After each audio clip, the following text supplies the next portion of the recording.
Hi everyone.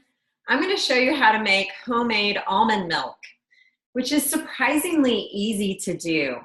And it only requires 2 ingredients. You only need almonds and water. How cool is that? So I have a cup of raw almonds here, and you can actually just measure these out in a mason jar. So this mason jar has measuring marks on it. So this is 1 cup. And then you're going to take this and fill it with water up to the top, and you're going to put a sprouting lid on it or a piece of cheesecloth. So a sprouting lid, just so you know what this is a handy thing to have if you want to make homemade almond milk or if you want to make sprouts. So a sprouting lid looks like this. This one's wet because I just rinsed out these almonds. But it is just a plastic lid that goes on a mason jar, and it has little holes in it so that you can rinse with it.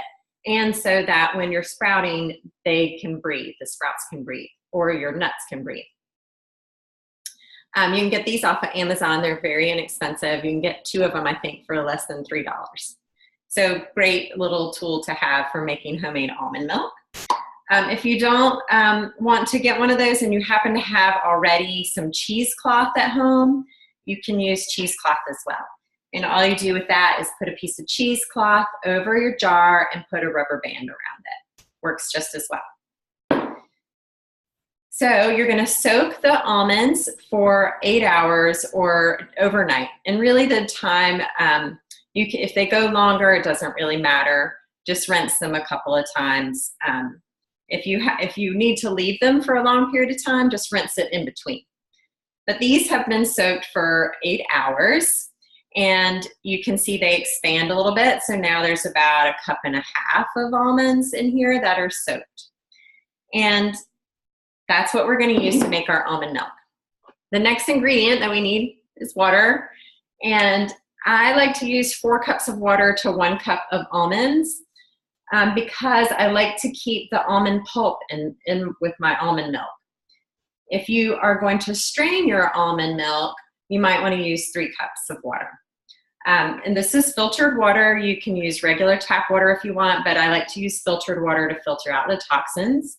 So I measured up, and I just measured this directly into my Vitamix blender. You don't have to have a Vitamix, but it is a very high-powered blender.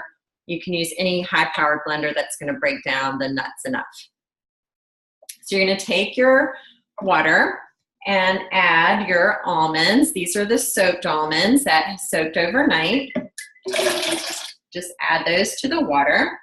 And you're going to put the lid on your Vitamix or your blender and start it on about a medium range, and then you're going to turn it up.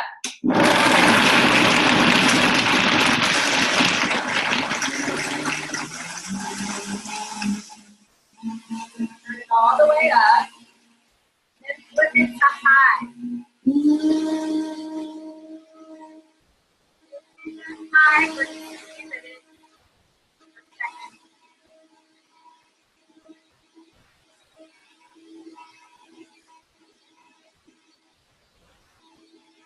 And then turn it off. And that is it. This almond milk is ready to go for smoothies. So I mentioned before that I actually don't strain my almond milk, because the reason I make my homemade almond milk is really to make smoothies with it. And smoothies have fiber in them, of course, because you're adding fruit and spinach and things like that to them. So it's okay to have those ground up almond pulp in your smoothies. So I don't even strain mine. I just take this and pour it into a large mason jar and put it directly in my refrigerator, and I'm ready to go. If you want to use your almond milk though for drinking, then you might want to get what's called a milk bag. It looks like this, and it's just a strained bag. You can see it has tiny little holes in it. And what you do with that, and again, this is totally optional. If you're just going to use it for smoothies, skip this step altogether. put it in the refrigerator and pull it out when you're ready to make your smoothies. But I'll show you how to do that if you want to strain it. So to strain it, you're simply going to pour the almond milk through this bag into a large glass container.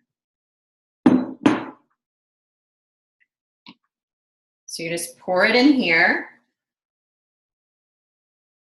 And you'll see that the pulp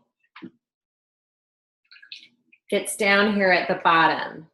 And what you're gonna do with that is massage it, kind of like you're milking a cow, but you're milking the almonds. So you're gonna take it and hold it, and then you wanna have clean hands, obviously. If you're making this for other people, I always wear gloves, but I'm just making this for myself, so my hands are clean and I'm not worried. So you're just gonna take it and run your hands through this. It gets messy. But you just keep moving the milk, the almond milk, through the bag, squeezing it out.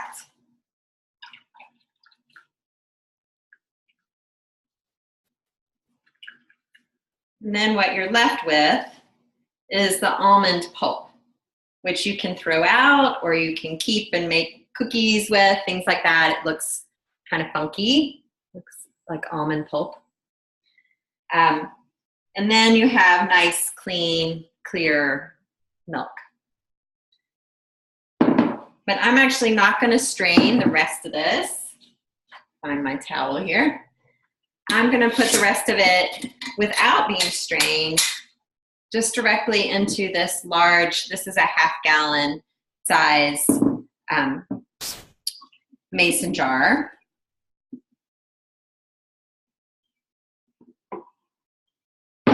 And I'll add the milk that we strained as well.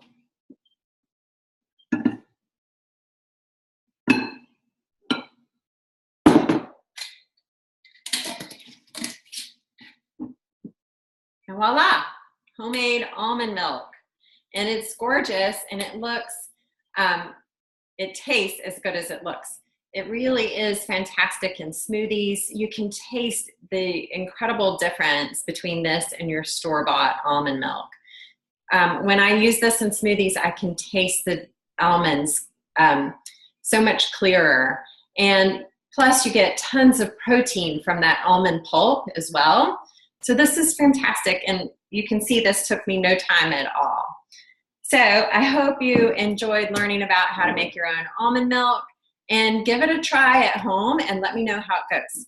All right, have an awesome day. Thanks.